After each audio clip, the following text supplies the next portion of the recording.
नमस्कार दोस्तों, इससे पिछली वीडियो में हमने जो है ये फर्स्ट एग्जाम्पल कंप्लीट कर लिया था, जिसमें हमने बताना था कि ये कौन कौन से सेट बनेंगे और कौन कौन से जो है कलेक्शन जो है सेट नहीं बनेंगे।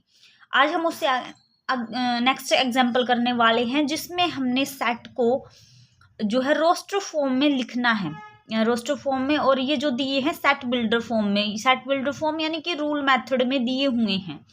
हमें पता है कि सेट को रिप्रेजेंट करने की हमारे पास दो टाइप होते हैं, मतलब टू टाइप से फॉर्म बनती है। तो यहाँ हमें जो दिए हुए सेट है वो रूल मेथड में है, सेट बिल्डर फॉर्म है। इसको ये स्पेशली सेट बिल्डर फॉर्म भी बोला जाता है, जिसको हम ब्रैकेट के अंदर इनक्लोज करके एक रूल या प्रॉपर्टी को लिख के रिप्रेजेंट करते हैं। और उसको हमने अब रोस्टर फॉर्म लिखना है। रोस्टर फॉर्म में क्या होता है कि हम जितने भी एलिमेंट जो सेट में होते हैं उनको कोमे द्वारा सेपरेट करके अलग से लिखते हैं। अब इसमें से हम एक ही दो करेंगे। आई होप आपको एक ही दो में समझ में आ जाएगा, तो आप सारे कर लेना। एक दो ही हम करेंगे यहाँ से। तो जैसे हमारा फर्स्ट है ए सेट है, फर्स्ट एग्जाम्पल का, सेकेंड एग्जाम्पल का फर्स्ट पार्ट। जैसे एक्स है, एक्स की प्रॉपर्टी क्या है? X is an integer and -3 less than x and x is less 7। अब जो x है वो क्या है? -3 से तो ग्रेटर होना चाहिए और जो है 7 से स्मॉल होना चाहिए। अब इसके बीच के जितने भी इंटीजर हैं वो हमारे क्या होंगे? मेंबर होंगे सेट ए के, सेट ए के। तो हमने क्या किया? जैसे कि हमारे पास दे रखा है कि x, अब x जो है -3 से जो है बड़ा है और 7 से छोटा है। तो अब हमने क्या करना है? इसकी रोस्टर फॉर्म लिखनी है। क्या लिखनी है? रोस्टर फॉर्म, रोस्टर फॉर्म लिखनी है। ठीक है, रोस्टर फॉर्म ऑफ ए। तो हम क्या कर देंगे? जितने भी एलिमेंट हैं, अब -3 से ग्रेटर कौन? -2, -1, 0, 1, 2, 3, 4, 5 और 6। अब हमने रुक जाना है क्योंकि है 7 से ग्रेटर हो गया। तो ये हो गई हमारी जो है इसकी क्या फॉर्म हो गई? रोस्टर फॉर्म हो गई।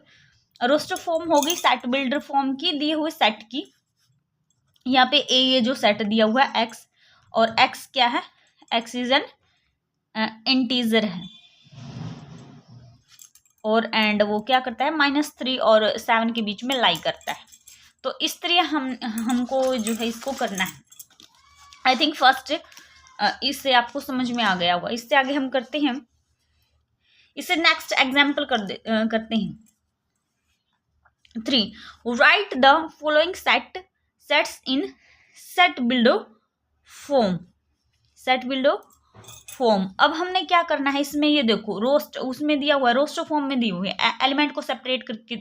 अब हमने इनके एक रूल बनाना है, एक प्रॉपर्टी बनानी है, एक रूल बनाना है, एक प्रॉपर्टी बनानी है और उसको राइट डाउन करना है।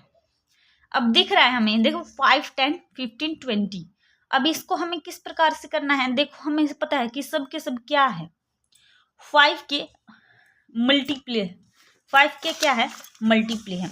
तो हमने इसको नेम दे दिया A equal to is X, X क्या है हमारे पास?